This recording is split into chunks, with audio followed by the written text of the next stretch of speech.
السلام عليكم ورحمة الله وبركاته.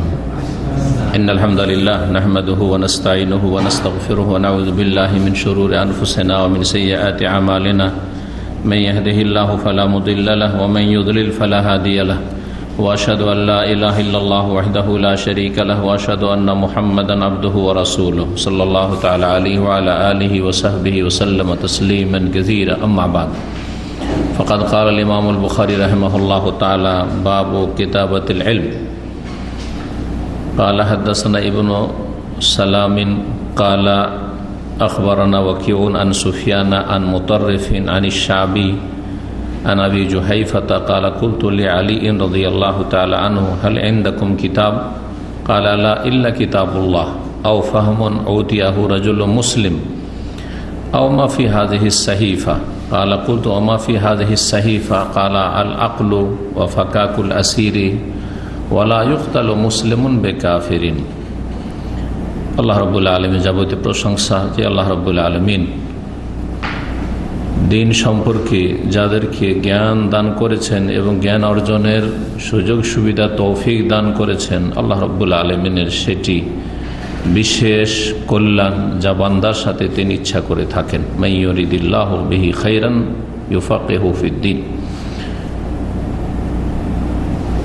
সালাত এবং সালাম নাজিল হোক প্রিয় রাসূল সাল্লাল্লাহু আলাইহি ওয়াসাল্লামের উপর, যার নিয়ে আসা দিন হচ্ছে সত্য দিন, যার নিয়ে আসা আদর্শ পথ ছাড়া আর অন্য কোনো মুক্তির পথ নেই। আমাদের ধারাবাহিক আলোচনা সহিহুল বুখারী থেকে চলে আসছে এলমের পর্ব বেশ কিছুদিন ধরে। তার আজকে পর্ব নম্বর 11। পর্ব নম্বর 11, 22শে সফর 1442 হিজরি মোতাবেক 9 অক্টোবর 2020। ইমাম বুখারী রাহিমাহুল্লাহর কিতাবের 39 নম্বর অধ্যায় এই কিতাবুল ইলমের পর্বের।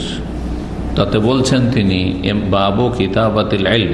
এই অধ্যায় হচ্ছে ইলমের কথা বা দ্বীনি জ্ঞান সম্পর্কীয় কথা লিখা সম্পর্কে, অর্থাৎ দ্বীনের কথা লিখে রাখা যেতে পারে বা দ্বীনের কথা কেউ যদি লিখার মাধ্যমে শিখে সংরক্ষণ করে সেটারও বৈধতা আছে শরীয়তে। যেমন মানুষ দ্বীনের কথা মুখস্থ করবে, স্মৃতিতে সংরক্ষণ করে রাখবে, তেমনি লিখনীতেও সংরক্ষণ করে রাখতে পারে। এই কথা তিনি প্রমাণ করার জন্য এই হাদিস কয়েকটি নিয়ে এসেছেন। কোরআনে কারীম রাসূলুল্লাহ সাল্লাল্লাহু আলাইহি ওয়াসাল্লামের জীবদ্দশায় নাজিল হওয়ার সাথে সাথে লেখা হতো, সাথে সাথে লেখা হইতো। কিন্তু রাসূলুল্লাহ সাল্লাল্লাহু আলাইহি ওয়াসাল্লাম হাদিস ওইভাবে লেখা হইতো না নিয়মিত।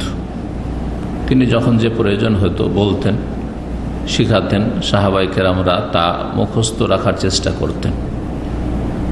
বিক্ষিপ্তভাবে মাঝে মধ্যে কোনো কথা লিখেছেন কিছু সাহাবায়ে কেরামগণ বা কাউকে লিখে দিতে বলেছেন, কিন্তু কোরআনের মতো যত্ন সহকারে যা কিছুই বলবেন রাসূলুল্লাহ সাল্লাল্লাহু আলাইহি ওয়াসাল্লাম, অর্থাৎ হাদিস সুন্নাহর কথা লেখা, এটা ওহী নাজিলের জামানায় নিষেধ ছিল। রাসূলুল্লাহ সাল্লাল্লাহু আলাইহি ওয়াসাল্লামের একটি হাদিস, লা তাকতুবু আন্নী গায়রাল কোরআন, কোরআন ছাড়া আমার থেকে তোমরা অন্য কিছু লিখো না। কিন্তু মাঝে মধ্যে আবার লিখেও দিয়েছেন। তো ওলামারা বলেছেন যে রাসূলুল্লাহ সাল্লাল্লাহু আলাইহি ওয়াসাল্লাম যখন আশঙ্কা করতেন যে এইভাবে গুরুত্ব দিয়ে যত্ন সহকারে যদি আমার কথাগুলি লিখে, তাহলে কোরআনে কারীমের সাথে একাকার হয়ে যাওয়ার, মিশে যাওয়ার সম্ভাবনা রয়েছে। অনেক লোক বুঝতে পারবেন যে এটা কোরআনের আয়াত না এটা হাদিস। আজকাল অনেকে সাধারণ মানুষ বুঝতে পারেন না, একটা হাদিসের কথা বলে আর বলে এটা কোন আয়াতে আছে, আমাদেরকে বলে অনেক সময়। তো এই সম্ভাবনা ছিল লিখা থাকলে, সেই জন্য ব্যাপক হারে লিখতে নিষেধ করেছে রাসূলুল্লাহ সাল্লাল্লাহু আলাইহি ওয়াসাল্লাম। কিন্তু বিক্ষিপ্তভাবে মাঝে মধ্যে কাউকে কোনো প্রয়োজনে লিখতে বলেছেন বা লিখে দিতে বলেছেন, কেউ লিখতে চেয়েছে, তখন লিখেছেন। আব্দুল্লাহ বিন আমর বিন আস তিনি হাদিস শুনে মুখস্থ করতেন, তার সাথে লিখতেন। আবু হুরায়রা রাদিয়াল্লাহু তাআলা শুধু মুখস্থ করতেন, যেমন হাদিস আসছে। তার মানে লিখার বৈধতা ছিল। কখন? যখন আশঙ্কা নেই, যার ক্ষেত্রে যে বুঝতে পারবে যে এগুলি আয়াত, এগুলি হাদিস, পার্থক্য করতে পারবে। যেমন যারা মোটামুটি ভালো একটু পড়াশোনা করেছে মাদ্রাসায়, তারা আয়াত শুনলে বুঝতে পারবে আর হাদিস শুনলে বুঝবে। হাফেজ না হইলেও কোরআন কারীমে এটা আয়াত না হাদিস বুঝতে পারবে, ভাষার অলংকারে বুঝতে পারবে, পার্থক্য রয়েছে আল্লাহ রাব্বুল আলামিনের বাণীতে এবং রাসূলুল্লাহ সাল্লাল্লাহু আলাইহি ওয়াসাল্লাম বাণীতে পার্থক্য রয়েছে। এটা উপলব্ধি করতে পারে যাদের আরবি সম্পর্কে মোটামুটি ভালো জ্ঞান আছে। কিন্তু যাদের প্রাথমিক জ্ঞান আছে অথবা জ্ঞান নেই, তারা কিছু বুঝতে পারবে না যে কোনটা হাদিস কোনটা আয়াত। তো লেখার বৈধতা, রাসূলুল্লাহ সাল্লাল্লাহু আলাইহি ওয়াসাল্লামের ইন্তেকালের সাথে সাথে কোরআন কারীমের ওহী বন্ধ, আর তারপরে তখন আর যে আশঙ্কাটা ছিল যে একাকার হয়ে যাওয়ার সম্ভাবনা আয়াত আর হাদিস, এটা যেহেতু নেই আর, সুতরাং তখন যে বাধাটা ছিল সেই বাধা আর থাকলো না। তারপরে খোলাফায়ে রাশিদিনগণ ওইভাবে ব্যাপক হারে কোরআনে কারীমের সাথে হাদিসেরও লিখনি শুরু করাননি তাদের তত্ত্বাবধানে। প্রায় 100 বছরের মাথায় কাছাকাছি উমর ইবনে আব্দুল আজিজ রহমতুল্লাহ আলী খলিফা রাশেদ, উমাইয়া বংশের সবচেয়ে ভালো খলিফা, এবং তিনি পঞ্চম খলিফায় রাশেদ আলী রাদিয়াল্লাহু তাআলা আনহুর পরে ও হাসান রাদিয়াল্লাহু তাআলার পরে, যার হাসান রাদিয়াল্লাহু তাআলা আনহুর 6 মাসকেও খেলাফত ধরে নিয়ে বলেছে তিনি পঞ্চম খলিফা। তো তারপরে উমর আব্দুল আজিজ রহমতুল্লাহ আলীর স্থান জি খেলাফতকে যে তিনি খোলাফায়ে রাশেদিনদের আদর্শ অনুযায়ী, রাসূলুল্লাহ আদর্শ অনুযায়ী পরিচালনা করার চেষ্টা করেছেন। এই ক্ষেত্রে তিনি দেখলেন যে সাহাবায়ে কেরামদের জামানা প্রায় শেষ হতে যাচ্ছে। 110 হিজরিতে সর্বশেষ সাহাবী ইন্তেকাল করেছেন মক্কাতুল মুকাররম আবু তুফাইল দৌসী রাদিয়াল্লাহু তাআলা আনহু। আর উমর আব্দুল আজিজ রহমতুল্লাহ আলাইহির জামানা হচ্ছে আপনার ওই 100-র আগে, 99, 98, 97 এই সময়গুলি। সেই সময় তিনি আশঙ্কা করলেন যে এইভাবে সাহাবায়ে কেরাম দুনিয়া থেকে চলে যাচ্ছেন, আর এই হাদিসগুলি যদি না লেখা হয় তো কতদিন মানুষ স্মৃতিতে রাখবে, ভুলেও যেতে পারে। সুতরাং অনেক কথাই রাসূলুল্লাহ সাল্লাল্লাহু আলাইহি ওয়াসাল্লাম হারিয়ে যাবে, আমরা পাবো না। এবং রাসূলুল্লাহ সাল্লাল্লাহু আলাইহি ওয়াসাল্লামের কথা কাজ এগুলি হচ্ছে শরীয়ত, এগুলি হচ্ছে কোরআনে কারীমের সর্বোত্তম ব্যাখ্যা কোরআনে কারীমের পরে। এই জন্য একবারে যৌথভাবে সরকারি আপনার তত্ত্বাবধানে লিখার হুকুম দিলেন। আর ইমাম ইবনে শিহাব জোহরী রহমতুল্লাহ আলাইহি তখন সংকলন করা শুরু করলেন হাদিস, এবং প্রথম লিখনি জমা করলেন। যত হাদিস পান আপনি লিখুন, হুকুম দিলেন। এইভাবে ধীরে ধীরে তখন হাদিস এই কিতাবের আকারে, পুস্তকের আকারে লিখা শুরু হলো। আর তারপরে তখন মুহাদ্দিসিনদের জামানা শুরু হলো। প্রথম হাদিসের কিতাব যেটা আমাদের কাছে রয়েছে, আর প্রায় জনগণ যারা একটু দিন চর্চা করে জানেন, সেটা হচ্ছে ইমাম মালিক রহমতুল্লাহ আলাইহি, মদিনার ইমাম, তার কিতাব মুয়াত্তা আল ইমাম মালিক, ইমাম মালিকের আল মুয়াত্তা। আর তারপরে তখন লিখা হয় সহিহ বুখারী, সহিহ মুসলিম, আবু দাউদ, নাসাই, তিরমিজি, ইবনে মাজাহ, এইসব লিখা হলো। আর অন্যান্য হাদিসের কিতাব আরো। হাদিস নম্বর 111, ইমাম শাফিঈ রহমতুল্লাহ আলাইহি তিনি বর্ণনা করছেন আবু জুহাইফা সাহাবী রাদিয়াল্লাহু তাআলা আনহু থেকে। তিনি বলছেন যে কুলতু লি আলীন, আমি আলী রাদিয়াল্লাহু তাআলা আনহু কে বললাম। আবু জুহাইফাও তাবেঈ, হয়তো আলী রাদিয়াল্লাহু তাআলার সাথে সাক্ষাৎ হয়েছে।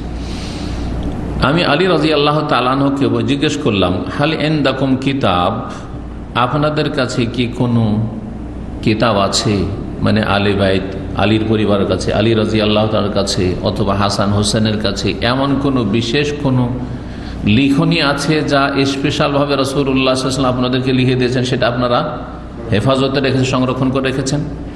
আপনাদের কাছে এমন কোনো লিখনি আছে কি? কাল আল্লাহ, এমন কোনো বিশেষ লিখনি রাসূলুল্লাহ লিখে দেননি আর নেই। ইল্লা কিতাবুল্লাহ, তবে আল্লাহর কিতাব কোরআনে কারীম রয়েছে আমাদের কাছে, সিনাতে রয়েছে, লেখাও আছে। আও ফাহমুন উতিয়াহু রাজুলুন মুসলিম, অথবা বিশেষ কোনো দিন সম্পর্কে জ্ঞান যা কোনো মুসলিমকে প্রদান করা হয়েছে আল্লাহর পক্ষ থেকে, আল্লাহ প্রদত্ত জ্ঞান। সবাইকে সমান দেননি, আপনাদের জ্ঞান আমার জ্ঞান সমান নয়। হ্যাঁ, ফাওকা কুল্লি যি ইলমিন আলিম, প্রত্যেক জ্ঞানীর ওপর মহাজ্ঞানী, বড় জ্ঞানী রয়েছে। তো তো একজন মুসলিমকে যতটুকু আল্লাহ জ্ঞান দেন, আল্লাহ প্রদত্ত জ্ঞান, ততটা আমার কাছে যে ইলম আছে ওইটুকু আছে। 2 নম্বর কোরআন কারীমের পরে হলো। আর 3 নম্বর হচ্ছে আওমা ফি হাযিহি সাহিফা, আর এই যে পুস্তিকা আমার কাছে একটা আছে, এতে আছে। সেই যুগে তো কাগজ ছিল না, তখন গাছের বাকলে, চামড়াতে লেখা হইতো, এগুলোতে লেখা হতো, পাথরে এগুলোতে লেখা হইতো। আর যা কিছু এই সাহিফাতে রয়েছে, এই লিখনিতে রয়েছে। 3টি কথা বললেন, কিন্তু বিশেষ কোনো কিছু আরো ক্লিয়ার করতে চান আবু জুহাইফা রাদিয়াল্লাহু তাআলা, তাহলে সাহিফাতে আছে কি? কোরআনে কারীমে যা আছে তো জানি, আর আপনাকে আল্লাহ যা জ্ঞান দিয়েছেন ওটাও জানি, যে আপনি সাহাবায়ে কেরামের মধ্যে একজন বড় জ্ঞানী মানুষ। কিন্তু এই যে বললেন যে সাহিফা লিখনি একটা আছে, পুস্তিকা, ওতে কি আছে? এখানে রাফেজি শিয়াদের খণ্ডন উদ্দেশ্য। যারা বলে থাকে, দাবি করে থাকে যে আলী রাদিয়াল্লাহু তাআলা আনহুকে স্পেশাল ভাবে রাসূলুল্লাহ সাল্লাল্লাহু আলাইহি ওয়াসাল্লাম কি দিয়েছিলেন? ওসিয়তনামা লিখে দিয়েছিলেন যে আমার পরে তুমি খলিফা হবে। হ্যাঁ, এই বিষয়টি যদি লিখাই থাকতো তাহলে আলী রাদিয়াল্লাহু তাআলা এটা বলতেন না যে আমাকে লিখে দিয়ে গেছিলেন যে আমি রাসূলের পরে কি হব? সাল্লাল্লাহু আলাইহি ওয়াসাল্লাম খলিফা হব। বা এতে বিশেষ আহলে বাইত সম্পর্কে আরো কিছু লেখা রয়েছে, আমাদের জন্য কিছু বিশেষভাবে এতে লেখা রয়েছে। এই কথাটি স্পষ্ট করার জন্য, যাতে করে মানুষের সংশয় নিরসন হয় আর গুমরাহরা এই গুমরাহির প্রচার প্রসার করার সুযোগ না পায়। জিজ্ঞেস করছেন যে কুলতু, আমি বললাম, ওমা ফি হাযিহি সাহিফা, এই লিখনি যে ছিল সাহিফা পুস্তিকা, ওতে কি ছিল বা কি আছে? কালা, বললেন, আল আকলু, ওতে দিয়াতের বিধান রয়েছে। দিয়াত মানে রক্তপণ। যদি কেউ কাউকে হত্যা করে ইচ্ছা করে অথবা ভুলবশত, তাহলে সেই ক্ষেত্রে যদি ইচ্ছাকৃত হয় আর কেসাস মাফ করে দেয়, তাহলে একটা স্তর হচ্ছে কি রক্তপণ নিয়ে ক্ষমা করে দাও, আর একটা স্তর হচ্ছে কিছুই নেব না, মাফ করে দাও। আর ভুলবশত যদি হত্যা হয় তাহলে রক্তপণ তো নেই, কেন ভুল করে, তাহলে সেই ক্ষেত্রে দিয়াত রক্তপণ নিতে পারে, আবার ক্ষমাও করতে পারে। তো এতে আকল মানে হচ্ছে দিয়াত, এই রক্তপণের বিষয়াদি রয়েছে, হুকুম আহকাম, দিয়াত কোন ক্ষেত্রে কিসের দিয়াত। প্রাণহানির দিয়াত রয়েছে, অঙ্গহানির দিয়াত রয়েছে। একটা চোখের কত, 2টা চোখের কত, একটা হাতের কত, একটা পায়ের কত। একটা লোকে মারল না, কিন্তু একটা পা কেটে নিয়েছে, একটা হাত কেটে নিয়েছে, একটা চোখ কানা করে দিয়েছে, দিয়াত আছে প্রত্যেকটি অঙ্গ প্রত্যঙ্গের। এসব মাসাইল রয়েছে, হতে স্পষ্ট হয়ে গেল যে ওতে কি আছে। ফাকাকুল আসির, আর বন্দি মুক্তিকরণের বিধিবিধান রয়েছে। মুসলিম যদি কাফের ঘরে বন্দী হয়, অথবা মুসলিমদের কাছে যদি কাফেরদের বন্দী থাকে, তো এসব মাসাইল, জি এসব মাসলা মাসাইল, বন্দী মুক্তি করা কাফেরদের হাত থেকে মুসলিম বন্দীকে, এর ফজিলত, বন্দীদের বিধিবিধান। আর কাফেরদের যদি বন্দী থাকে তো কি পরিস্থিতিতে এগুলি মানে ছাড়া যাবে বা মুক্ত করা যাবে। ফাকাক কুল আসির, আসির মানে বন্দী, আর ফাকাক মানে ছাড়ানো, মুক্ত করা। তৃতীয় যে বিষয়টি হতে রয়েছে সেটা হচ্ছে আরেকটি গুরুত্বপূর্ণ মাসআলা, সেটি হচ্ছে ওয়ালা ইউকতালু মুসলিমুন বিকাফির, কোন মুসলিমকে কাফেরের হত্যার দায়ে হত্যা করা যাবে না। কোন কাফেরকে, কোন অমুসলিম যদি কোন মুসলিম হত্যা করে দেয়, তার বদলে কেসাসের বাস্তবায়ন হবে না, যে জানের বদল জান না। কারণ একদিকে কাফের, আরেকদিকে মুসলিম। হ্যাঁ, কাফের রক্ত আর মুসলিমের রক্ত সমান নয়। এটা হচ্ছে আল্লাহর বিধান, রব্বুল আলমিনের। কারণ হচ্ছে আল্লাহর সামনে আত্মসমর্পণকারী, আল্লাহ রব্বুল আলমিনের প্রতি বিশ্বাসী, সে হচ্ছে মুমিন ইমানদার, আর সে হচ্ছে অবিশ্বাসী, অকৃতজ্ঞ। জি, যেই মর্যাদা মুসলিমের রক্তে রয়েছে সেই মর্যাদা কাফের রক্তে নেই। তার মানে এই নয় যে কাফেরকে খুন করা যায় না, হারাম, এবং জাহান্নামে যেতে হবে, এতে কোনো সন্দেহ নাই যদি অন্যায়ভাবে নিরীহ ব্যক্তিকে হত্যা করে। কিন্তু হত্যা যদি করে দেয় তাহলে হত্যার বদলে বা হত্যার দায়ে হত্যা নয়, কি করতে হবে তাহলে? সেই ক্ষেত্রে তার দিয়াত আছে, রক্তপণ আছে, বিশেষ সেই ক্ষেত্রে বিধান রয়েছে। তাহলে এই হাদিস থেকে কি জানলাম? অধ্যায় কি ছিল? কিতাবাতুল ইলম, দ্বীনের কথা লিখে রাখা। তো আলী রাদিয়াল্লাহু তাআলা আনহুর কাছে একটা সাহিফা পুস্তিকা ছিল, যাতে দ্বীনের এই 3টি কথা কি ছিল? লেখা ছিল। জি হ্যাঁ। 112 নম্বর হাদিস লম্বা। আবু সালামা প্রখ্যাত তাবি রহমতুল্লাহ আলাইহি বর্ণনা করেছেন আবু হুরায়রা রাদিয়াল্লাহু তাআলা আনহু থেকে ঘটনা, একটি খুনের ঘটনা। আন্না খুযাআতা কাতালু রাজুলান মিন বানি লাইসিন আমা ফাতহে মাক্কাহ বিকাতিলিন মিনহুম কাতালুহু।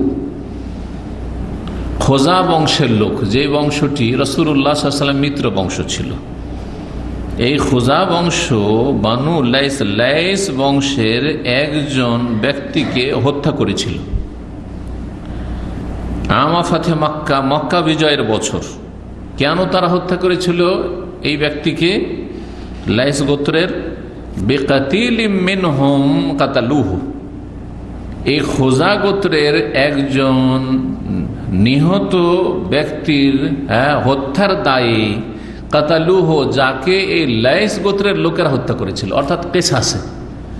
খোজা বংশের একজন লোককে জুলুম করে আগে কি করেছিল?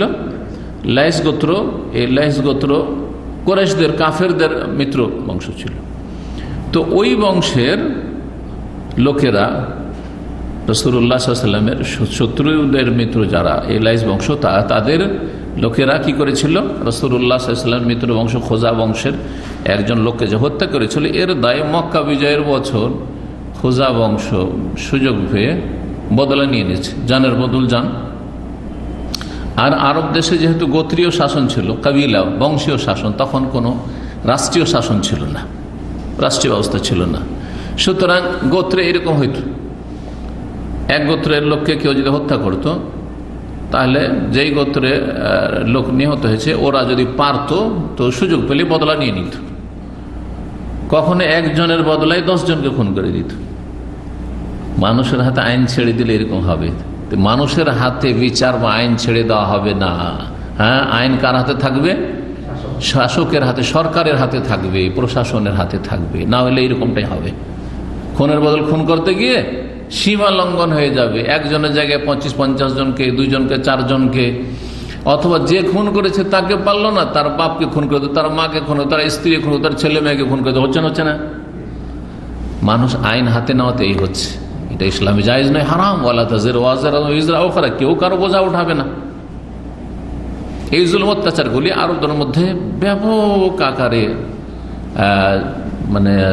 আকার ধারণ করেছিল, ব্যাপক আকার ধারণ করেছিল জাহিলিয়াতের যুগে। মক্কা বিজয়ের বছর খোজা বংশ সুযোগ পেয়ে বদলা নিয়ে নিয়েছে। ফাউখবিরা বিযালিকা নবী সাল্লাল্লাহু আলাইহি ওয়াসাল্লামকে এই সংবাদ দেওয়া হলো, জানতে পারলেন। ফারাকিবা রাহিলাতাহু, অতঃপর তিনি তার বাহনে চাপলেন। ফাখাতাবা, আর তারপরে খুতবা দিলেন। খুতবা দেওয়া মানে বক্তব্য করা, খুতবা দেওয়া মানে ভাষণ দেওয়া, ভাষণ। জি হ্যাঁ, তো জুমার খুতবা হোক, আর ঈদের খুতবা হোক, আর এমনি আলোচনা হোক, আর আজকে আমার এই আলোচনা হোক, সবগুলি কি খুতবা, মানে খেতাব করা, ভাষণ দেওয়া। কিন্তু এক শ্রেণীর মজহাবের অন্ধরা এবং মজহাবের দোহাই দিয়ে সীমালঙ্ঘনকারী জালেমরা, তারা তাদের এমন মূর্খতা দেখিয়েছে। আর তাদের বিশেষ করে বিদাতি মোল্লা সমাজ, জনগণ ভালো মানুষ, জনগণ সাদা সিধা, ওদেরকে কোরআনে বা হাদিসের কথা, সঠিক কথা বললে তারা দিনে ফিতরাতের উপর রয়েছে, প্রকৃতির উপর রয়েছে, বুঝবে তারা।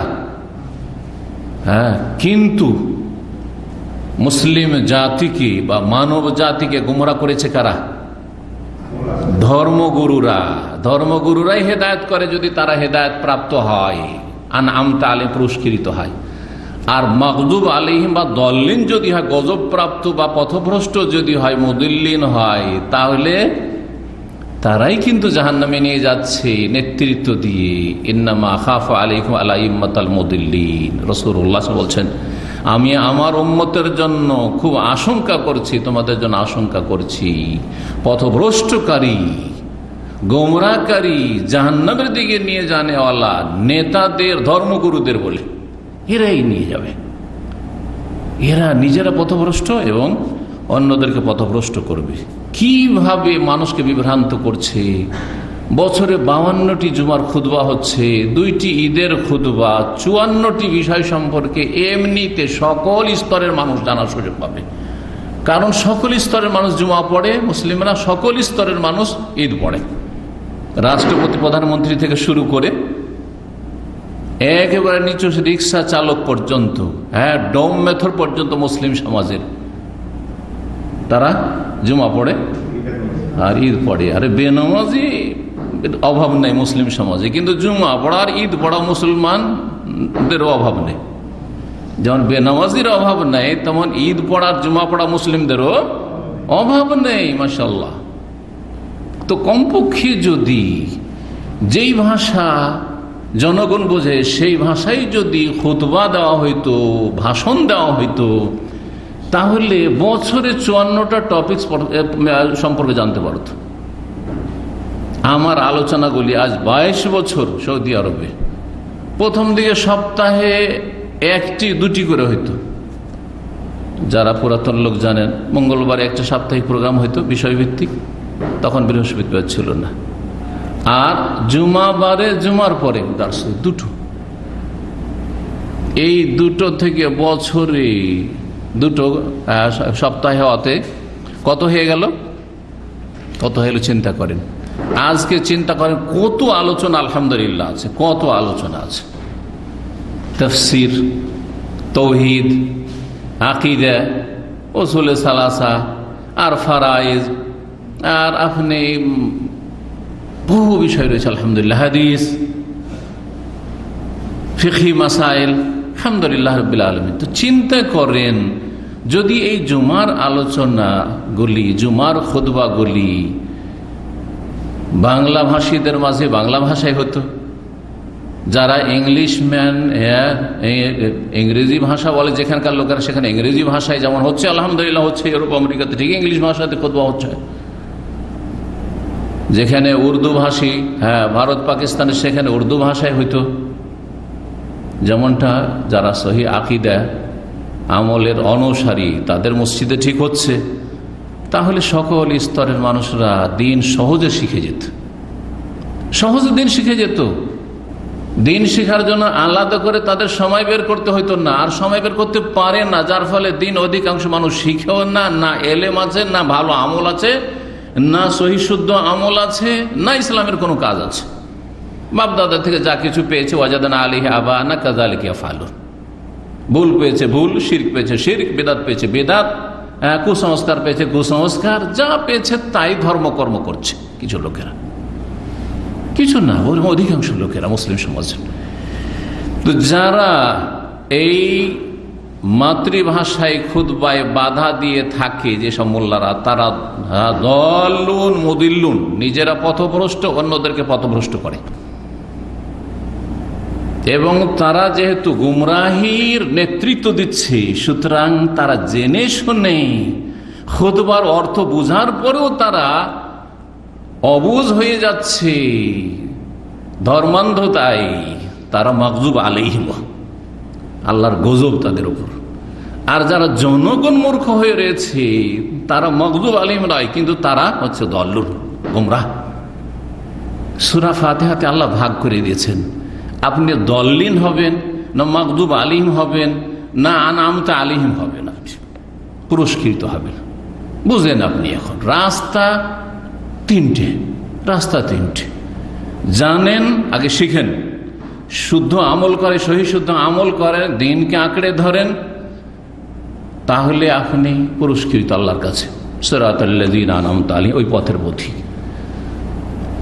জানেন মাদ্রাসা পড়ুয়া, আলেম সমাজ, তারপরেও আপনি হককে গোপন করছেন এবং হকে বাধা দিচ্ছেন। আপনি কেউ যদি হকের প্রচার প্রসার করে বাধা দিচ্ছেন, তাহলে মাগজুব আলাইহিম, এই ধর্মগুরু যারা বিদআতপন্থী, তাদের উপর আল্লাহর গজব হয়, যেমন ইহুদিদের উপর হয়েছে।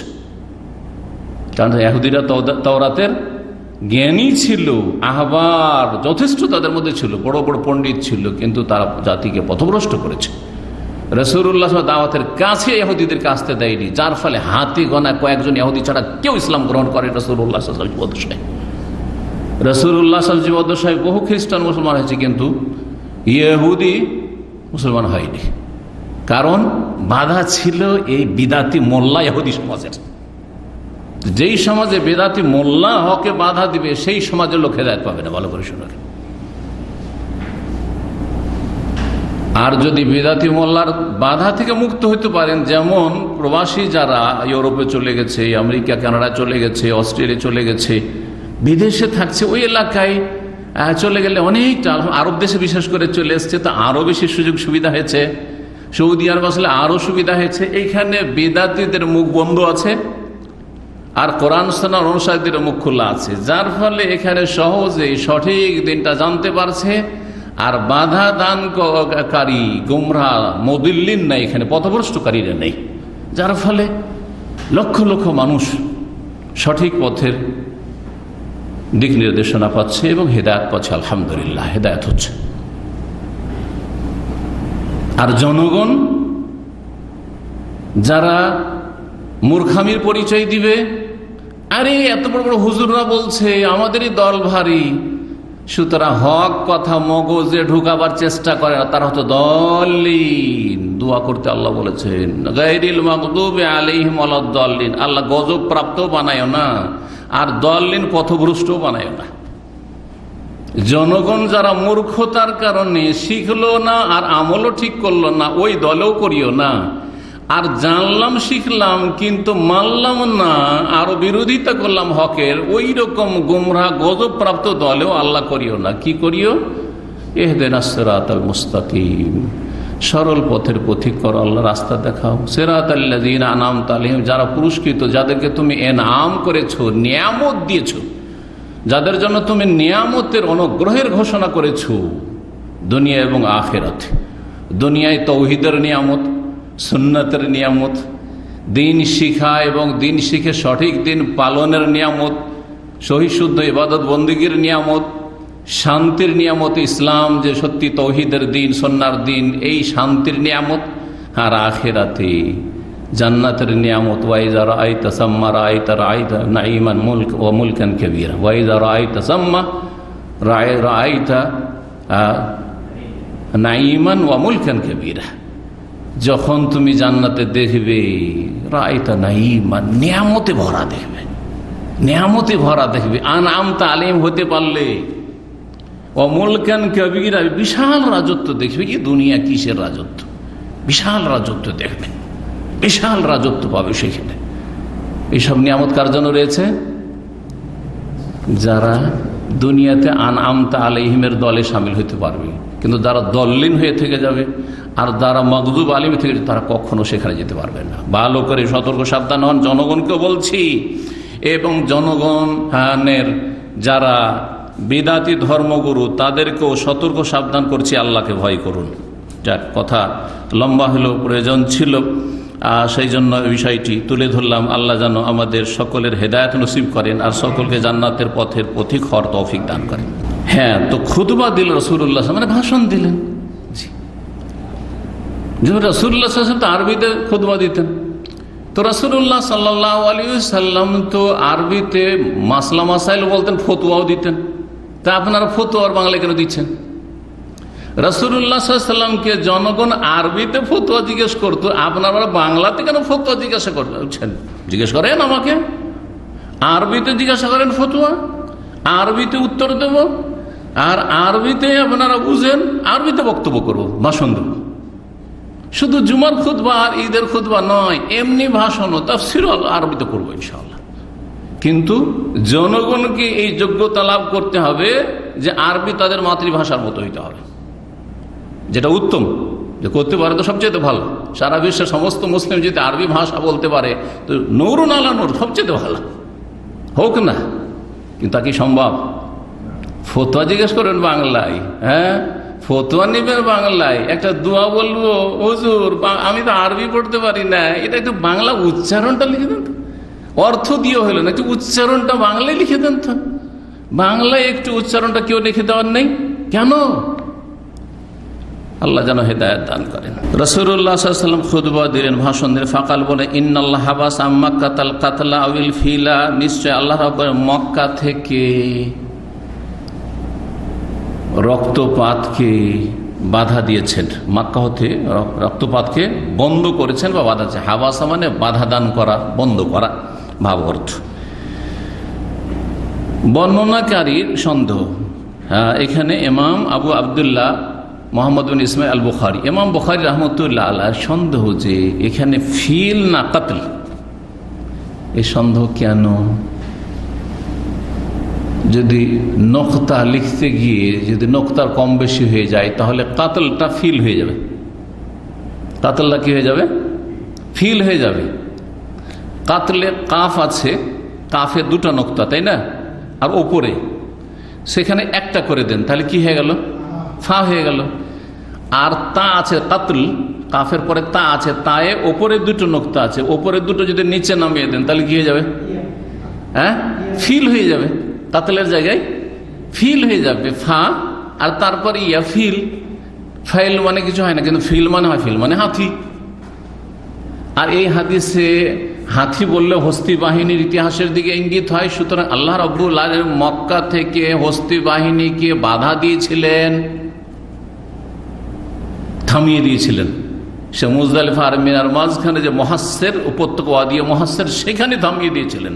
সেখানে ক্লান্ত পরিশ্রান্ত করে দিয়েছিলেন হস্তি বাহিনীকে, হাতিকে। হাতি বসে গেল, উঠছেই না আরো মধ্যে, সামনে আর বাড়ছে না, এত পিটাপিটি করছে। উল্টো দিকে যখন তাড়ছে, আরে বাপরে কি যে ছুটেছে উল্টো দিকে, ইয়ামানের দিকে, কিন্তু মক্কার দিকে, কাবার দিকে আর এগিয়ে আসছে না। কে বাধা দিয়েছিলেন? আল্লাহ রাব্বুল আলামিন। অন্য রেওয়ায়েতে হুদাইবিয়ার না, অন্য রেওয়ায়েতে রয়েছে অন্য ক্ষেত্রে, সেখানে রয়েছে হাওয়াসা হাবেসুল ফিল, হাওয়াসাহা হাবেসুল ফিল।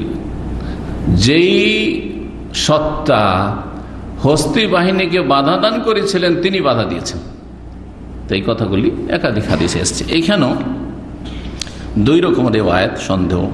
কাতল হয়, কাতল বলেছেন রাসূলুল্লাহ সাল্লাল্লাহু আলাইহি ওয়াসাল্লাম, তাহলে অর্থ হবে যে আল্লাহ রাব্বুল আলামিন মক্কায় খুন করা, রক্তপাত ঘটানোকে কি করেছেন? বাধা দিয়েছেন, মানে নিষেধ করেছেন। মক্কাতে রক্তপাত করা যাবে না, একমাত্র কিছুক্ষণের জন্য মক্কা বিজয়ের দিনে কি করেছেন? বৈধ করেছেন। অথবা ইন্নাল্লাহ হাবাসা মাক্কাতাল ফিলা, নিশ্চয় আল্লাহ রাব্বুল আলামিন মক্কা থেকে বাধা প্রদান করেছেন হস্তি বাহিনীকে, হস্তি বাহিনীকে আসতে দেননি। তাহলে আবু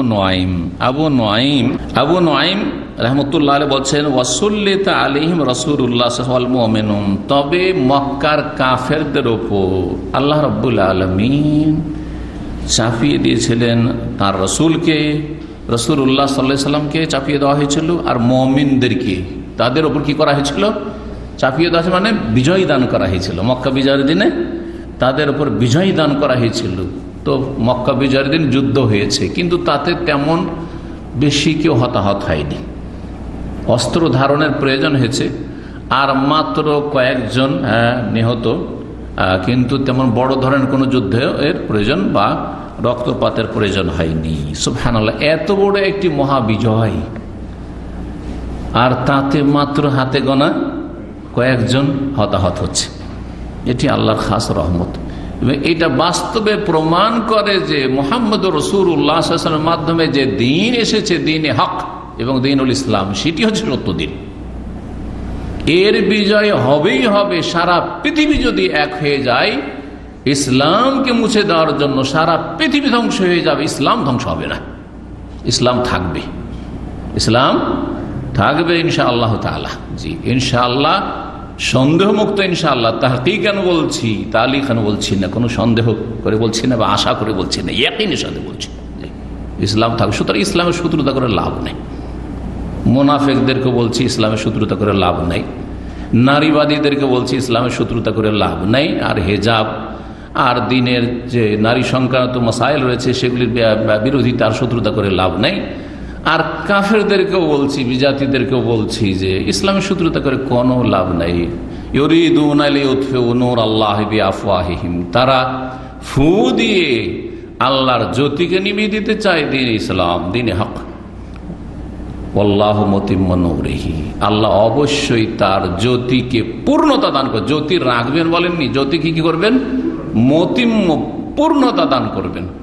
অন্য আয়াতে সূরা তাওবাতে রয়েছে ওয়া আবাল্লাহ, আল্লাহ এটাকে না করছেন, না অস্বীকার করছেন। তোমার বলছো হ্যাঁ করব, ইসলামের নূরকে মুছে দেবো, আল্লাহ ওয়া আল্লাহ অস্বীকার করছেন যে সম্ভব নয় তোমাদের দ্বারা। আল্লাহ বলছেন, আমরা বলছি না।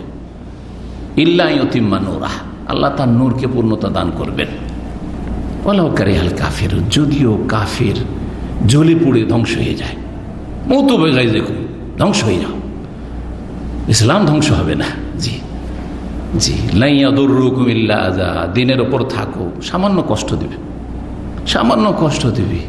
এই কষ্টের পরে আরাম, কষ্টের পরে শান্তি, কষ্টের পরে নিয়ামত আর নিয়ামত। জি, কিচ্ছু হবে না। ইসলামকে মুছে দেওয়া সম্ভব নয়।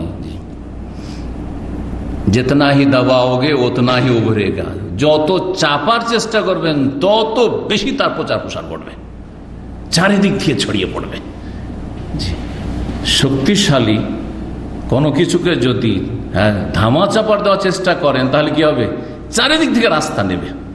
প্রচন্ড বেগে যদি কোথাও স্রোতের সাথে পানি আসে, আর যদি সেখানে বাঁধ দেওয়ার চেষ্টা করে যে বাঁধ দিয়ে পানিকে থামিয়ে দেবো, একটা রাস্তা ছেড়ে দিলে ওই রাস্তা দিয়ে বেরিয়ে যেত, পানিটা নিকাশ হয়ে যেত। কিন্তু যখন বন্ধ করবেন তখন চারিদিক থেকে পানি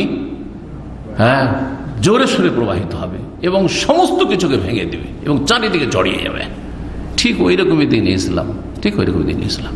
এইরকমই হচ্ছে তৌহিদ আর সুন্নত, এইরকমই হচ্ছে শিরক বিদআতের বিরুদ্ধে দাওয়াত, এইরকমই হচ্ছে কোরআন সুন্নাহ ভিত্তিক দাওয়াত। সুতরাং কোরআন সুন্নাহ ভিত্তিক দাওয়াতকে কেউ রুখে দেবে এসব খেলতামাশা করে, বাচ্চাদের মতো কাজ করে, আর প্রশাসনকে বিভ্রান্ত করে এগুলো করতে পারবেন না। এগুলো করে কিছুই করতে পারবেন না। একটা মসজিদ দখল করবেন, একটা মসজিদ বন্ধ করবেন, হাজার হাজার মসজিদ খুলে যাবে, হাজার হাজার মসজিদ তৈরি হয়ে যাবে। একটা মসজিদ জ্বালিয়ে দিলেন, কাঁচা মসজিদ জ্বালিয়ে দিলেন, পাকা মসজিদ তৈরি হয়ে গেল, হাজার হাজার মসজিদ তৈরি হচ্ছে, হাজার হাজার ধর্মীয় প্রতিষ্ঠান তৈরি হচ্ছে। কি করবেন? অসম্ভব কথা। আল্লাহ বলছেন ওয়া আল্লাহ, আল্লাহ অস্বীকার করছে, অসম্ভব কথা। কালা আবু আবদুল্লাহ কাজা, ইমাম আবু আবদুল্লাহ মানে ইমাম বুখারী রহমতুল্লাহ আলাইহি কুনিয়ত হচ্ছে আবু আবদুল্লাহ।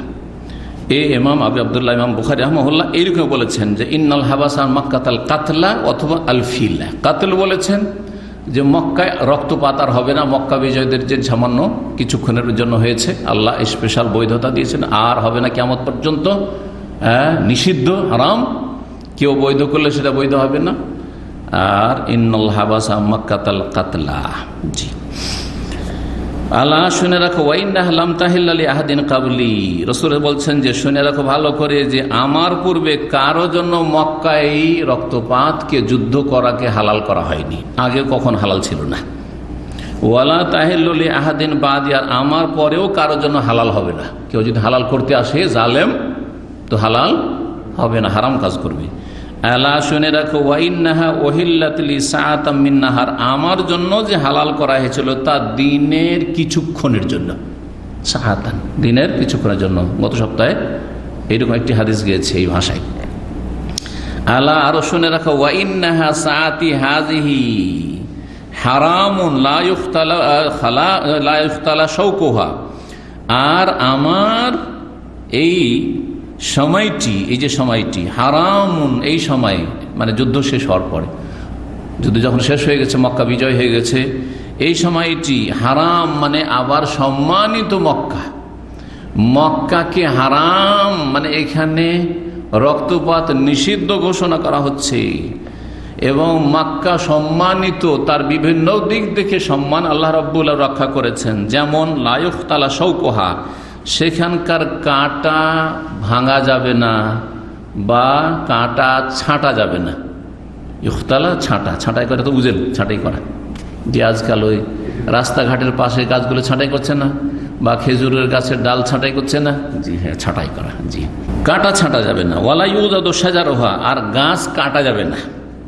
ওয়ালা তুলতাকাতু সাকিতাতুহা ইল্লা লিমুনশিদ, আর পড়ে থাকা বস্তু কুড়িয়ে নিয়ে নিজের কাজে লাগানো যাবে না। যে 1 বছর ঘোষণা করে দিই, অন্য অন্য জায়গায় যদি কুড়িয়ে পাওয়া বস্তু পান বা হারিয়ে যাওয়া বস্তু কারো পান, তার কোনো মালিক পাচ্ছেন না, তো উঠিয়ে নিয়ে কি করবেন? আর রিফাসানা 1 বছর ঘোষণা করলেন, যদি বেশি মূল্যের জিনিস ওইরকম হয়, আর যদি 2-4 পয়সার হয় তাহলে অসুবিধা নেই। খাবার দাবার, 1 প্যাকেট খাবার পড়ে আছে, একটা জুস পড়ে আছে, অথবা 5টা রিয়াল পড়ে আছে, তো ঘোষণা করতে যাবেন নাকি? কিন্তু 50 রিয়াল, 100 রিয়াল, 500 রিয়াল, 1000 বা এরকম কিছু দামি একটা মোবাইল ধরেন 2-4-500 কমপক্ষে, তখন ঘোষণা করবেন 1 বছর। কিন্তু মক্কাতুল মুকাররমায় ওয়ালা তুলতাকাতু সাকিতাতুহা, সাকিতা আর লুকতা একই জিনিস, অন্য রিওয়ায়াতে আছে লুকতা। হারিয়ে যাওয়া বস্তু বা কুড়িয়ে বস্তু সেখান থেকে উঠিয়ে নিয়ে ব্যবহার করা যাবে না 1 বছর ঘোষণা করে, ইল্লা লিমুনশিদ, তবে যেই ব্যক্তি সর্বদা ঘোষণা করতে পারে। লেমুনশেদিন মানে লেমুনশেদিন দায়মান এখানে ব্যাখ্যাতে, কারণ অন্য জায়গায় তো 1 বছর ঘোষণা করতে হবে, আর মক্কায় 1 বছর হলে তা তো সমান হয়ে গেল না। না না, মক্কার জিনিস যদি উঠান তাহলে হয় সারা জীবন ঘোষণা করতে থাকেন আপনি, হারিয়ে যাওয়া বস্তু যদি আপনি পান, আর না হইলে মক্কায় হারামের পাশে কোনো একটা দরজার পাশে একটা অফিস করা আছে, হারিয়ে যাওয়া বস্তুর অফিস আছে, মক্তবুল মফকুদাত। হারিয়ে যাওয়া বস্তু ওখানে জমা করে দেন আপনি, তারা জমা রাখবে, যারা হারিয়েছে সে এসে ওখানে খোঁজ করলে পেয়ে যাবে। আমি বেশ কিছু ভাইদের দেখেছি, আমার আইডি কার্ড হারিয়ে গেছে অথবা এরকম কিছু হারিয়ে গেছে, আর তারা খুব পেরেশান আছে। পরামর্শ দিয়েছি যে জানো এই অফিস দেখিয়ে দিয়েছি মক্কায়, বহু সময় এরকম মক্কায় ঘটেছে আমার সাথে, দেখিয়ে দিয়েছি অথবা সাথে নিয়ে গেছে, আলহামদুলিল্লাহ ফিরিয়ে পেয়েছে। ফামান কোতেলা ফাহবে খাইরিন নাজরাইন। তারপরে অন্য আর এক মাসআলা বলছে, সেটা হচ্ছে কাউকে যদি কেউ হত্যা করে, ফামান কোতেলা, কাউকে যদি হত্যা করা হয়, কেউ নিহত হয়, ফাহবে খাইরিন নাজরাইন, তাহলে তার বিষয়টিতে 2টো অপশন রয়েছে। হ্যাঁ, 2টো এখতিয়ার চয়েস রয়েছে, 2টার একটা করতে পারেন। কি? ইম্মা ইউকাল, হয় তার রক্তপণ নেওয়া হবে। মৃতের যারা আউলিয়াউল মকতুল, আত্মীয় স্বজন, তারা কি করবে? অরেসিনরা, উত্তরাধিকারীরা রক্তপণ নিয়ে নেবে, যে ঠিক আছে আমাদের আপনজনকে হত্যা করেছে আপনাদের লোক, বা যে হত্যা করেছে, ঠিক আছে আমাদেরকে রক্তপণ দিয়ে দিলে হবে, আকল মানা দিয়ে। ওয়া ইম্মা আই ইউকাদা আহলুল কাতিল, অথবা ইউকাদ মানে কেসাস করা দেওয়া হবে, অথবা কেসাস নিতে দেওয়া হবে। আল কাওয়াদ মানে আল কেসাস, আরবিতে কেসাস, রক্তের বদল রক্ত, প্রাণের বদল প্রাণ, হ্যাঁ, নিতে দেওয়া হবে, মানে হত্যা করতে দেওয়া হবে, কেসাস নিতে দেওয়া হবে আহলুল কাতিল, নিহত ব্যক্তির পরিবার পরিজনকে। নিহত ব্যক্তির পরিবার পরিজনকে বলা হবে যে 2টার একটা, হ্যাঁ, হয় কেসাস নেন, কে বলবে? শাসক বলবে। আর নিহত ব্যক্তির যে পক্ষ, তারা ক্ষমা চাইতে পারে, হয় ক্ষমা করবে, পুরোপুরি ক্ষমা করে দেবে, আর না হলে দিয়ত নিয়ে ক্ষমা করবে, রক্তপণ নিয়ে, আর না হলে বলে যান না কোনোটা নিয়ে ক্ষমা করবো না, আমরা জানের বদল জান চাই, প্রাণের বদলে প্রাণ চাই, সেটার অধিকার আছে। 2টো এখানে অপশন বলেছেন। তৃতীয় হচ্ছে যদি বলে আমি মাফি করে দিলেন, তো মাফ করতে পারে, কিন্তু মাফ না করলে 2টো অপশন তখন। ফাজা রাজুল মিন আহলিল ইয়ামানে, সেই সময় ইয়ামানের জনৈক ব্যক্তি আসলো। এই আলোচনা যখন রাসূলুল্লাহ সাল্লাল্লাহু আলাইহি ওয়াসাল্লাম করেন এটি, তখন ইয়ামানের একজন লোক এসেছিল, যার নাম সহিহ বুখারী 2 জায়গায় রয়েছে, অন্য জায়গায় এখানে নামটি উল্লেখ করা হয়নি, আবু ফুলান বলা হয়েছে, অমুকের বাপ বলা হয়েছে, কিন্তু অন্য জায়গায় তার নাম বলা হয়েছে আবু শাহ। সহিহ বুখারীতে 2 জায়গায়, সহিহ মুসলিমে 2 জায়গায়, আর সুনানের কিতাবাদিতে তার নাম এসেছে। রাসূলুল্লাহ সাল্লাল্লাহু আলাইহি ওয়াসাল্লাম বলেছেন, উকতুবু লি আবি শাহ, আবু শাহকে লিখে দাও। শাহ কথাটি কিন্তু ফার্সি, শাহ মানে বাদশাহ, শাহ মানে শাহজাহান, এই যে শাহজাহান মানে জাহানের বাদশাহ, জাহানের রাজা। জি, ফার্সিতে বাদশাহকে কি বলে? শাহ বলে, উর্দুতে ব্যবহার হয়। ইয়ামানের জনৈক ব্যক্তি আসলো, এসে বলল, উকতুব লি ইয়া রাসূলুল্লাহ, হে আল্লাহ রাসূল, আপনি যে এই ভাষণটা দিলেন আমাকে একটু লিখে দিন তো। লিখে চাইলেন। জি হ্যাঁ, যদি লিখা একবারে টোটালি হারাম হইতো, নিষেধ হইতো, যেমন অন্য হাদিসে রয়েছে আমার থেকে কোরআন ছাড়া আর কিছু লিখো, লা তাকতুবু আন্নী গায়রাল কোরআন, তাহলে লিখে দিতেন না। না না, লিখা হারাম। বললেন কি? তাহলে বোঝাল বিক্ষিপ্তভাবে 1-2টা কেউ মাঝে মধ্যে লিখছে বা লিখে চাইছে, অসুবিধা নেই, কিন্তু ব্যাপক আকারে যেমন কোরআন যত্ন সহকারে লেখা আছে ওইভাবে যদি লেখা শুরু হয়, তাহলে কোরআনের সাথে একাকার হয়ে যাওয়ার সম্ভাবনা রয়েছে, আশঙ্কা রয়েছে। না, আশঙ্কা মুক্ত কোরআনের হেফাজত করতে হবে, যাতে কোরআনে অন্য কিছু ঢুকে না পড়ে। কত যত্ন নেওয়া হয়েছে কোরআনে কারীম সম্পর্কে। জি, উক্তুবলি ইয়া রাসূলুল্লাহ, তখন রাসূলুল্লাহ বললেন, উক্তুবলি আবি ফুলান, অমুকের বাবার জন্য লিখে দাও। অন্য রেওয়ায়েতে রয়েছে ফুলানের জায়গায়, হয়তো বর্ণনাকারী শাহ নামটা ভুলে গেছে, এই জন্য বর্ণনা রেওয়ায়েত বিল মানা করেছেন। কিন্তু যেই বর্ণনাকারীর মনে থেকে উক্তুবলি আবি শাহ, নবী সাল্লাল্লাহু আলাইহি ওয়াসাল্লাম বলেছেন আবু শাহ লিখা চাইছে, ওকে লিখে দাও। লিখতে জানতো না তো ওকে লিখে দাও। কেউ নিজে লিখতে জানলে নিজে লিখে নেবে, আর কেউ যদি লিখতে না জানে তাহলে অন্য কেউ সহযোগিতা করবে, যেমন আমরা সাধারণত করে থাকি। দেখেন না, এয়ারপোর্টে অনেকে কিন্তু নিরক্ষর, প্রবাসে আসছে, আগে ফর্ম ফিল আপ করতে হইতো। অনেকে লিখতে জানতো না বা ভালো লিখতে জানতো না, তখন যারা একটু লিখতে জানে তার কাছে এসে লাইন লাগিয়ে দিতে হয়। অনেক সময় এয়ারপোর্টে 4-5 জনকে লিখে দিতে হয়েছে। আমার নিজেরটা আগে লিখে নিয়ে রেডি করে তারপরে তখনই শুরু, যতক্ষণ আছে সময় লিখে দাও লিখে দাও, এগুলো করেছি। আলহামদুলিল্লাহ বালা মুসিবত গেছে, এখন আর লিখা টিখা লাগে না, পাসপোর্ট নিয়ে সরাসরি ঢুকলে হয়। কিন্তু এক জামানা ছিল, জানি না আপনাদের মনে আছে কিনা, একটা করে ফর্ম ভরতে হতো না, এইখানে এসে আবার ফর্মটা জমা করতে হতো পাসপোর্টের সাথে। সেজন্য ওই প্লেন থেকে, এখান থেকে গেলে আবার দেশে গেলে ওই করতে হতো, প্লেনে বসে লিখতে হতো, আর ওই দিক থেকে প্লেনে ওঠার আগে লিখে রেডি রাখতে হতো, অথবা প্লেনেও দেওয়া হয়তো কখনো কখনো, ইমিগ্রেশনের জন্য ওখানে এয়ারপোর্টেও দেওয়া হয়তো একটু। রাসূলুল্লাহ বলেন উক্তুবুলি আবি ফুলান, ফাকাল রাজুল মিন কুরাইশ, কুরাইশের জনৈক ব্যক্তি বলে উঠলেন, ইল্লাল ইজখির। অন্য রিওয়ায়াতে রয়েছে আব্বাস বলেছে, আব্বাস রাসূলুল্লাহ চাচা বলেছিলেন, ইল্লাল ইজখির, তবে ইজখির। আপনি যে বললেন যে কোনো ঘাস কাটা যাবে না এ মক্কার, কিন্তু ইজখিরের তো প্রয়োজন। ইজখির এক ধরনের ঘাস। তখন ইল্লাল ইজখির ইয়া রাসূলুল্লাহ 2 বার করে বা 3 বার করে বলেছিলেন। তখন ফাইন্না নাজআলুহু ফি বুয়ুতিনা ওয়া কুবুরিনা, কারণ সেটা আমরা ব্যবহার করে থাকি আমাদের বাড়ির ছাউনিতে। বাড়ি তৈরি করে যখন বাড়িতে খড়ের ঘর দেখেছেন এক যুগে, না আপনারা সব নাবালক মানুষ, বেশি বয়স হয়নি, যারা 40 পরেছেন দেখেছেন, তারপরেও এখন উঠেই গেছে খড়ের ঘর প্রায় হয়তো। তো খড়ের ঘরের ছাউনিতে আমাদের দেশে এক রকমের খড় পাওয়া যায়, হ্যাঁ জি, সেটা ব্যবহার করে। তো মক্কার লোকেরা কি করতো, ওপরে ছাউনিতে সে ইজখেরের ঘাস ব্যবহার করত, ইজখেরের ঘাস ব্যবহার করত। আর কি সে কবরে না, আমাদের কবরে, কবরে দাফন করে ওপরে আমাদের দেশের লোকেরা বাঁশ বিছায়। এখন সৌদি আরবে পাথর আছে, তো পাথর কাটার ব্যবস্থা আছে সহজ, এখন যন্ত্রপাতি আছে, তো পাথর দিয়ে দেয় উপরে, তাই না, কবর উপরে, আর তারপরে মাটি চাপায়। কিন্তু তখন কি করতো, ইজখের ঘাস দিত, ইজখের ঘাস। ফাকাল নবী সাল্লাল্লাহু আলাইহি ওয়াসাল্লাম, তখন বল ইল্লাল ইজখের, হ্যাঁ ঠিক আছে, তাহলে ইজখেরটা ব্যতিক্রম। মক্কায় কোনো ঘাস কাটতে পারবে না, কোনো গাছ কাটতে পারবে না, তবে ইজখের ঘাস কাটতে পারবে। গত সপ্তাহে বলেছিলাম, কিন্তু যেই ফসল আপনি আবাদ করবেন হারামের এলাকার ভিতরে, সেটা কাটতে পারবেন। আপনি যদি নিজে গাছ লাগান, আম গাছ লাগিয়েছেন আপনি, হ্যাঁ কাটতে পারবেন। খেজুর গাছ আপনি নিজে লাগিয়েছেন, কোনো গাছ লাগিয়েছেন, তাহলে কাটতে পারবেন। কিন্তু যেই গাছটা এমনিতে জন্মায় বা যেই ঘাসগুলি এমনিতে জন্মে যায়, সেগুলি কাটা নিষেধ রয়েছে। যেটা আপনি আবাদ করবেন সেটা আপনি প্রয়োজনে কাটতে পারবেন। এখানে লিখার প্রমাণ হলো না যে রাসূলের এই বক্তব্য লিখতে বলেন, তাহলে অধ্যায়ের সাথে মিল রয়েছে। তৃতীয় হাদিস, আবু হুরায়রা রাদিয়াল্লাহু তাআলা আনহু থেকে বর্ণিত 113 নম্বর হাদিস। ইয়াকুলু, তিনি বলছেন, মা মিন আসহাবিন নবী আহাদুন আকসার হাদিসাম আনহু মিন্নি। নবী সাল্লাল্লাহু আলাইহি ওয়াসাল্লামের সাহাবায়ে কেরামদের মধ্যে আমার চাইতে বেশি কেউ হাদিস গ্রহণকারী ছিল না, বা হাদিস বর্ণনাকারী বা হাদিস সংরক্ষণকারী ছিল না, হাদিস যে সংরক্ষণ করে রাখবে। ইল্লা মা কানা মিন আব্দুল্লাহ বিন আমর, তবে আব্দুল্লাহ বিন আমর ইবনে আস রাদিয়াল্লাহু তাআলা আনহুর পক্ষ থেকে যতটা হয়েছে।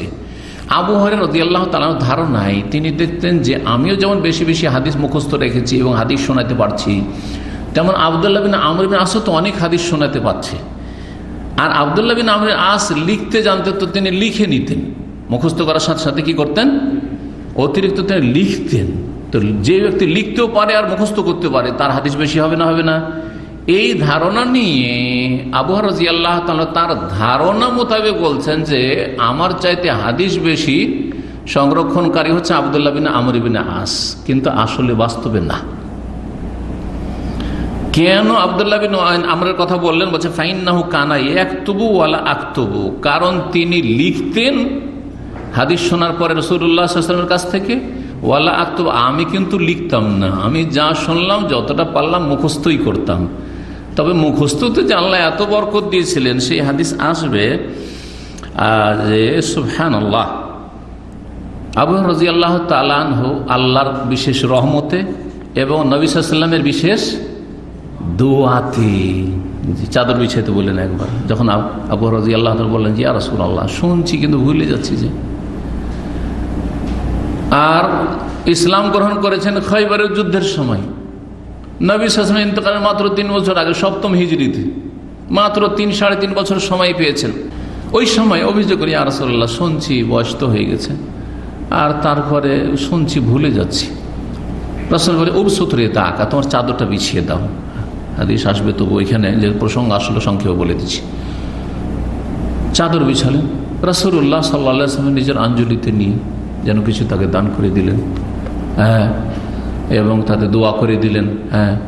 আর তারপর বললেন যে চাদরটাকে তোমার শরীরের সাথে জড়িয়ে না, শরীরের সাথে জড়িয়ে না, চাদর জড়িয়ে নিন। বলছে ফামা নাসিত বাদ, তারপরে কোনো কথা বলিনি, কোনো হাদিস বলিনি, যা শুনি সব মুখস্থ দেখেছি। আল্লাহু আকবার। এই ফজিলতের কারণে আবু হুরায়রা রাদিয়াল্লাহু তাআলা আনহুর সমান হাদিসকে মুখস্থ রাখতে পারেননি। এটা একটা দিক।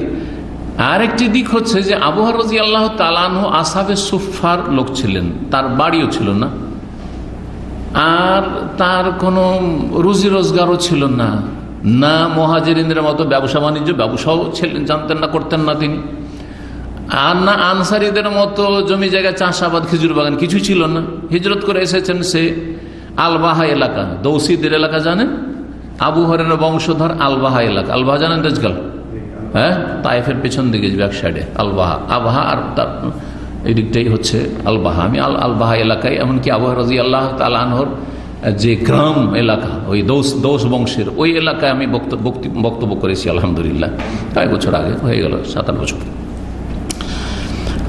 তো এই আবু হুরায়রা রাদিয়াল্লাহু তাআলা আনহু আসহাবে সুফফা মসজিদে পড়ে থাকতেন, নেই সংসার, স্ত্রী,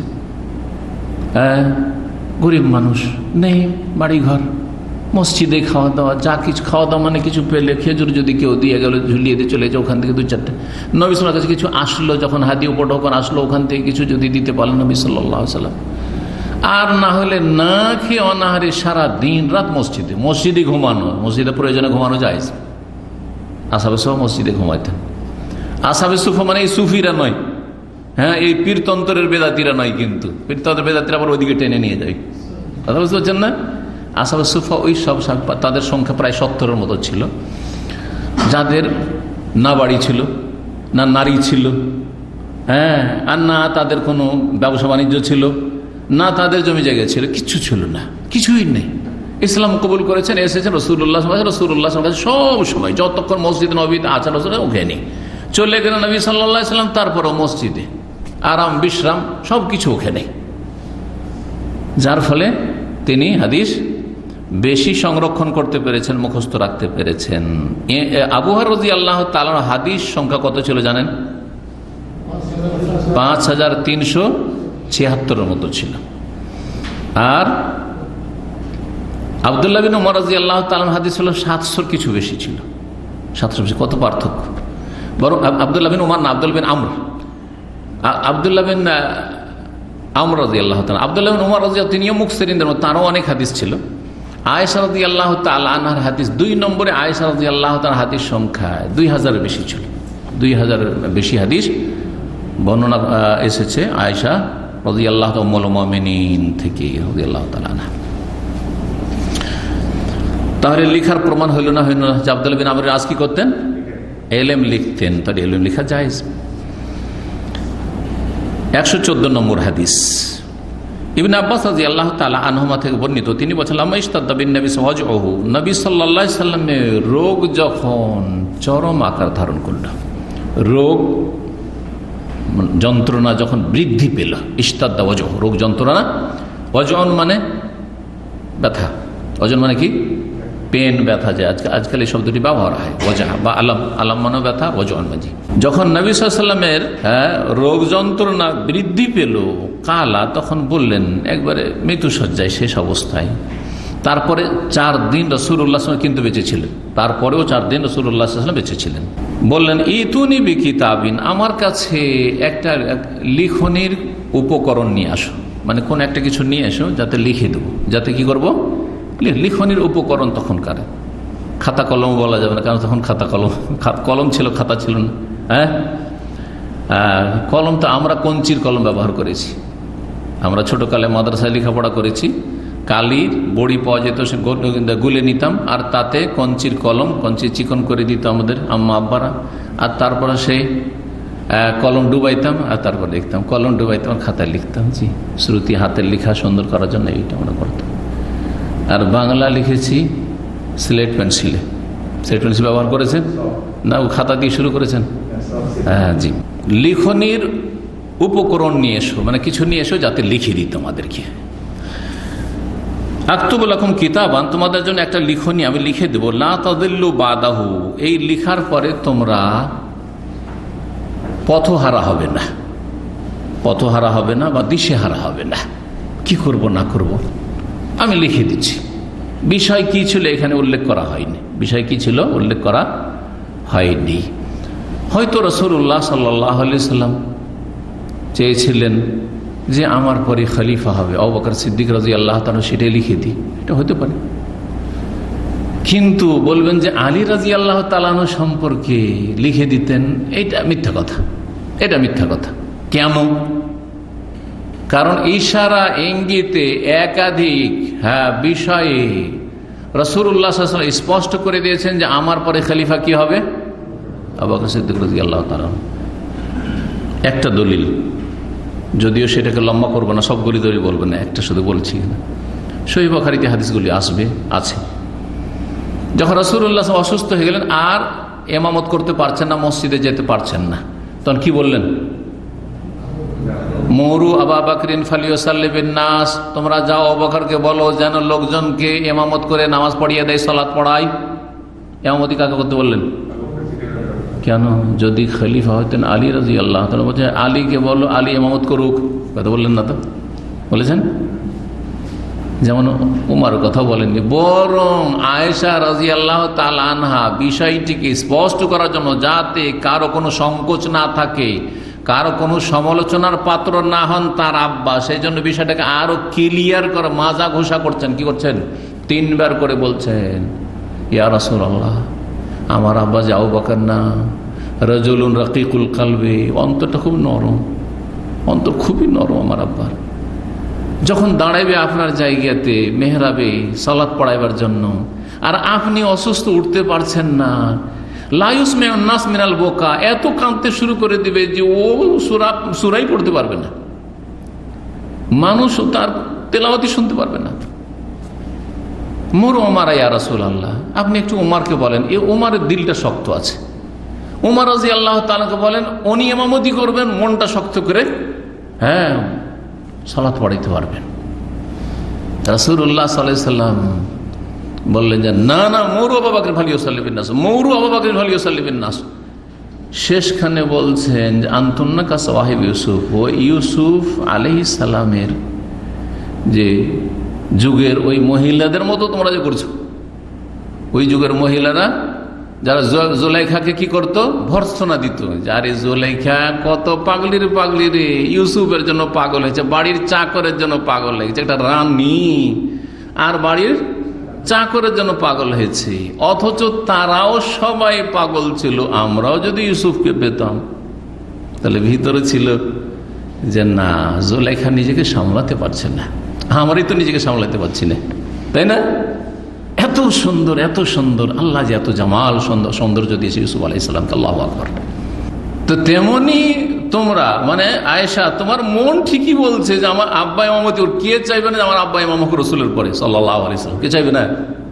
চাইছে। কিন্তু তুমি চাইছো যে কথাটাকে প্রকট করে নি, পাকাপোক্তা করে নি। এর সাথে তুলনা করে বলেছে আনতুন্না কা সাওয়াহিবে ইউসুফ। নবী সাল্লাল্লাহু আলাইহি সাল্লাম মসজিদের ইমামত, সালাতের ইমামতের জন্য বারবার করে তাগিদ করে কাকে ইমামত দিতে বললেন? আবু বকর সিদ্দিক রাদিয়াল্লাহু তাআলা, যেই ব্যক্তি এই শ্রেষ্ঠ জায়গার ইমামত পাওয়ার হকদার এটা স্পষ্ট করে দিলেন, তার মাধ্যমে রাসূলুল্লাহ স্পষ্ট করে দিয়ে গেছেন, যাকে আমি মসজিদে নববীর ইমামত দিলাম সেই দুনিয়ার ইমামত করবে, যাকে দিনের ইমামত দিলাম সে দুনিয়ারও রাষ্ট্রীয় ইমামত করবে। বুঝতে পেরেছেন আশা করি। এইরকম বিভিন্ন ক্ষেত্রে আমি এবং আবু বকর ওমর গেছিলাম। কুনতু আনা ওয়া আবু বকর ওমর, যাহাবতু আনা ওয়া আবু বকর ওয়া ওমর। কার নাম আগে বলেছেন? আমি গিয়েছিলাম, আবু বকর গেছিল, ওমর গেছিল, ওসমান গেছিল, এইভাবে বলতেন। তারপর আর কারো কথা বলতেন না, তারপর আর কারো কথা বলতেন না, কিন্তু এরকম বলতেন। এক মহিলা এসে বলছে, ইয়া রাসূলুল্লাহ, আমি যদি এমন সময় আসি যে সময় আপনাকে না পাই, তো কার কাছে ফতোয়া জিজ্ঞেস, মাসলা জিজ্ঞেস করবো? বলছেন ইতি আবু বকর, আবু বকর কাছে যেও। কার কাছে যেও? আবু বকর কাছে যেও। তো রাসূলুল্লাহ সাল্লাল্লাহু আলাইহি ওয়াসাল্লাম শুধু এটুকু মনে করেছিলেন যে না হয় লিখেই দিই, মনটা চেয়েছিল ওই সময়, কিন্তু প্রচন্ড যন্ত্রণায় আছেন, জি, রোগ যন্ত্রণায় ভুগছেন। ওমর রাদিয়াল্লাহু তাআলা আনহু তিনি ইজতিহাদ করলেন। ওমর রাদিয়াল্লাহু তাআলা ইজতিহাদ ওহীর অনুকূলে এসেছে, আল্লাহ যেটা পছন্দ করেন বহু ক্ষেত্রে, অনেকগুলি ক্ষেত্র রয়েছে। তো ওমর রাদিয়াল্লাহু তাআলা এই ক্ষেত্রে ইজতিহাদ করে বললেন যে রাসূলুল্লাহ সাল্লাল্লাহু আলাইহি ওয়াসাল্লামের অবস্থা একেবারে কঠিন, অনেক যন্ত্রণা তার হচ্ছে, আর এই সময় তাকে কষ্ট দিব, তিনি লিখে দিবেন বা লিখতে বলবেন, এইসব কষ্ট করার দরকার কি? কোরআনে কারীম তো আছে, আর কোরআনে কারীম দ্বারা আমরা ফয়সালা করব। সুতরাং যেই ব্যক্তি আমাদের মধ্যে যোগ্য হবেন সেই ব্যক্তি চলে আসবেন, অথবা যে কোনো বিষয়ে কোরআনে কারীম সামনে আছে, শুধু এই খেলাফতের বিষয় নয়, যে কোনো বিষয়ে ইজতিহাদের রাস্তা খোলা আছে কোরআন হাদিস সামনে করে। সুতরাং কোরআন এবং হাদিস সামনে রেখে আমরা যে কোনো সমস্যার সমাধানের ক্ষেত্রে কি করব? ইজতিহাদ করবে। সাহাবায়ে কেরামগণ কষ্ট দেওয়ার প্রয়োজন নাই, এটা তার ব্যক্তিগত মত ছিল। তবু বললেন, তিনি প্রকাশ করলেন, ইন্নান নবী সাল্লাল্লাহু আলাইহি ওয়াসাল্লাম গালাবাহুল ওয়াজাউ, নবী সাল্লাল্লাহু আলাইহি সাল্লামের ওপর রোগ যন্ত্রণা প্রচন্ড আকার ধারণ করেছে, মারাত্মক আকার ধারণ করেছে। ওয়াইন্দানা কিতাবুল্লাহ হাসবুনা, আর আমাদের কাছে আল্লাহর কিতাব রয়েছে যেটি আমাদের জন্য যথেষ্ট, কোরআন কারীম আছে। ফাখতালাফু, কিন্তু একটা মত কেউ যদি পেশ করে, একটা মতের পরে তো দ্বিমত হবে, দুই ভাগে ভাগ হবে। যদি আপনাদেরকে বলি কোন একটা বিষয় নিয়ে এখন যে কি করবেন, শনিবারের আলোচনাটা শুরু করি না এখনো একটু অপেক্ষা করব, তো নিশ্চিত দুভাগে ভাগ হবে। কিছু লোকেরা সে একটা দল ভারী হবে হয়তো, কিছু লোকেরা বলেন না শেখ অনেকদিন হয়ে গেছে, আর কতদিন করোনা করতে থাকবো, শুরু করে দিই। আর কিছু লোক বলে শেখ আরেকটু দেখিন, সামান্য কিছু কয়েকদিন বা কয়েক সপ্তাহ দেখিনি, হবে না? হবেই। মানুষের স্বভাব হচ্ছে ইখতিলাফ করা, ইখতিলাফ হবেই। ওয়ালিযালিকা খালাকাহুম, আল্লাহ বলছেন সূরা ইউনূসে, আল্লাহ মানুষকে এইরকম করে সৃষ্টি করেছে, দুটো মত হবেই।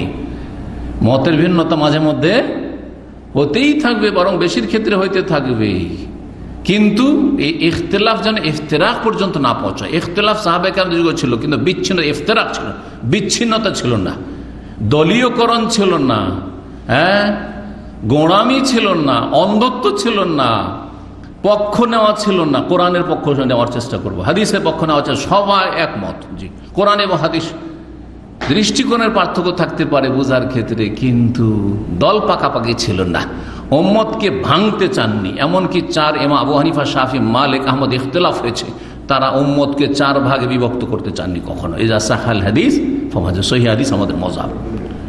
সবাই যদি চারজনই বলে সহিহ হাদিস আমাদের মযহাব, তো একটাই তো থাকলো, চারটা কোথায় হলো? সেটা তো হওয়ার কথা না।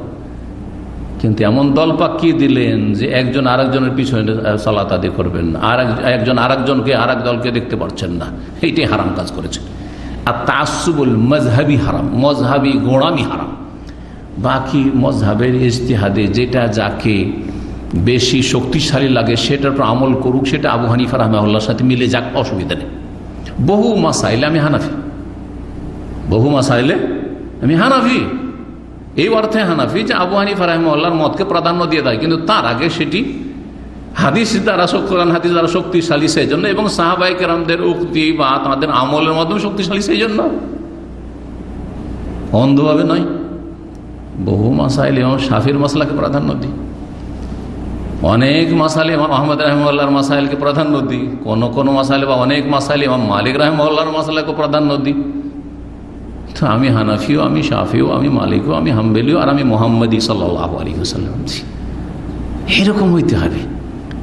এটা হচ্ছে মজহাবের হাকিকত, মজহাবের মর্ম কথা। কিন্তু মজহাব মানে দল পাকানো, মজহাব মানে গোঁড়ামি তাআসসুব, মজহাব মানে উম্মতকে ভাগ বন্টন করা, আর এক মসজিদে 4 মুসাল্লা কায়েম করা মসজিদে হারামে, এইটা হারাম। যে হারামকে আল্লাহর রহমতে এবং এই সৌদি আরবের ন্যায়পরায়ণ শাসক এবং এই সৌদি শাসন ব্যবস্থার প্রতিষ্ঠাতা বাদশাহ আব্দুল আজিজ রহমতুল্লাহ আলাইহি, তিনি এই 4 মুসাল্লাকে রাতারাতি গুড়িয়ে দিয়ে এক মুসাল্লা কায়েম করেছেন। আল্লাহ যেন তাকে জাযায়ে খায়ের দান করেন এবং তাকে আল্লাহ যেন তার রহমতে ঢেকে নেন, জান্নাতে উচ্চ স্থান দান করেন। কি বলছিলাম, ইখতিলাফ শুরু হয়ে গেল। ফাখতালাফু, লোকেরা মতবিরোধ শুরু করলো। কেউ বলছেন না লিখে নেওয়া হোক, বলছেন না থাক থাক থাক, শুরু হয়ে গেল। ওয়া কাসর আল্লাকাত, যখন 2টি মত হবে তখন হইচই শুরু হবে কিনা। বা কাসর আল্লাকাত, তো আর শোরগোল বেশি হতে লাগলো। আওয়াজ, অসুস্থ ব্যক্তির সামনে যদি আওয়াজ উঁচা হয় কষ্ট লাগে না, লাগে না? বিরক্তিকর।